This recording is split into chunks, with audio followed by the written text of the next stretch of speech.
With less than a week until Thanksgiving now, we thought it would be a fitting time to have a little conversation about gratitude with faith leaders. And we have some of our favorite friends here this morning. I was just telling them we love when they come. We have Rabbi Melissa Buyer-Witman, the Director of Lifelong Learning at the Temple Israel of the City of New York.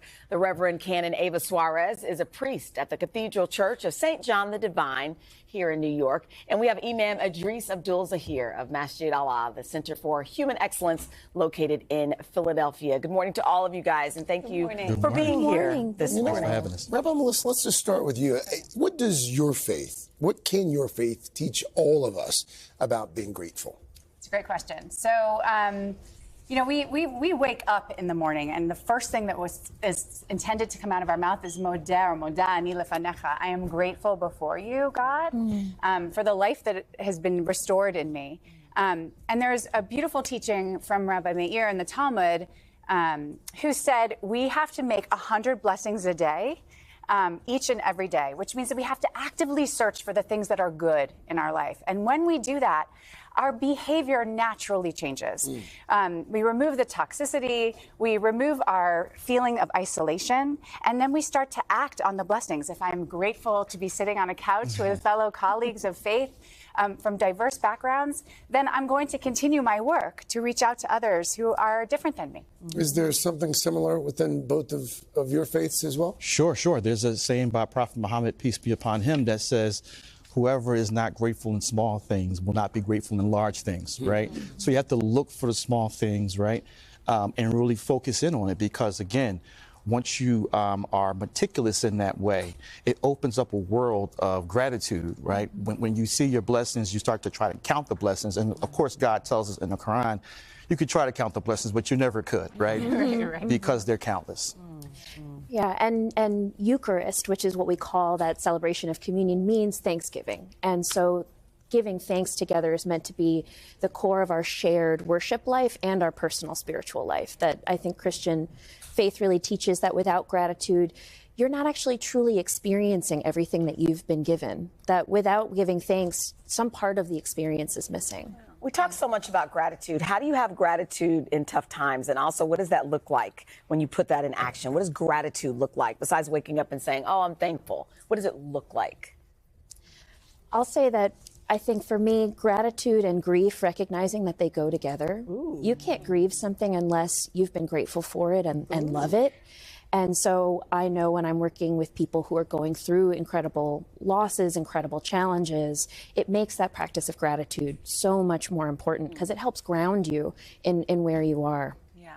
And let's say, you know, we're practicing being thankful, being gracious, that gratitude. How can we influence others who maybe, you know, are struggling, who maybe are lonely or they're having trouble finding the good in their life? What do you recommend? Yeah, well, it reminds me of a saying out of the Quran where God says, if you are thankful, or those who give thanks, I will give you more, right? And part of that, one of the partners to being grateful, having gratitude, is also patience, right? Because nothing happens on our timeline. We could try our best to try to make things happen, but ultimately patience, right? And another thing, which is reliance on God, right?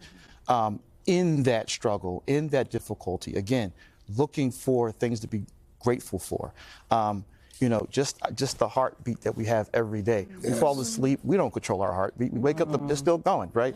We have no control over that. So ultimately, there's plenty of things to be grateful for if we look for them and try to find it. Rabbi Melissa, this is an incredibly difficult time for so many people around the world. There's war. There's sickness, there's famine, there's just so much isolation. People are lonely. Yes. In this time of conflict, this time of year especially, how do we go about finding comfort? I'm going to say something that I hope isn't too controversial, but I think that we need to truly lean into our communities. You know, we run into people all the time who feel guilty for showing up once or twice a year to have really important conversations or to be with their spiritual communities of practice. That's where we find strength. When we're standing shoulder to shoulder with people who value what we value, who want to reach out to others, because when we come together, we find comfort and then we figure out what we're going to do with that, right? So this Sunday, our community, each and every Sunday before Thanksgiving, we get together and we create 40,000 meals for children worldwide who are hungry. And in that act of coming together, there's so much beautiful spirit in the room. There's excitement to be able to say, like, I have so much, and now I'm going to share it. And that helps us, even for a moment, take us out of the pain and the loss, which is important, but helps us recognize how blessed we truly are, even if it's standing with the people who want to do better, who want to fix the brokenness that we see. Like our common humanity as well. Yes. Really quickly, can you each tell me what you're grateful for this Thanksgiving? Oh my gosh.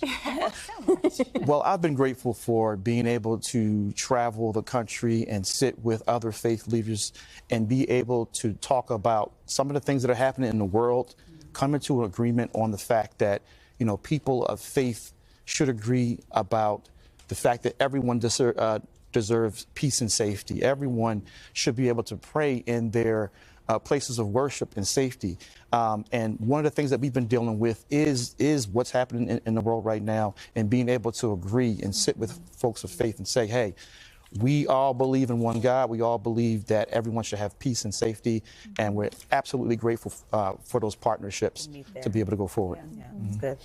And I'd say, I guess, as a Christian, being able to come alongside faith leaders in both traditions from a place of solidarity, that we also support that need for peace, safety, and respect among all people. And I'm very grateful that it's that time of year that people do find themselves coming back to their faith communities, because we were talking about this before we got started. That people often say, "Oh, I'm sorry, you haven't seen me in a while," and we're always just so excited. I'm so excited. Welcome back. We've been here all year.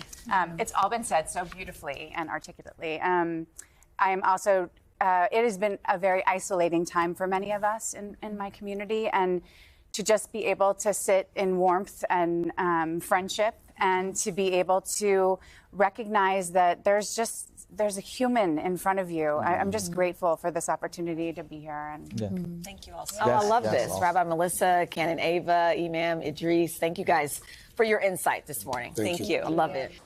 Hey, thanks for watching. Don't miss the Today Show every weekday at 11 a.m. Eastern, 8 Pacific on our streaming channel, Today All Day.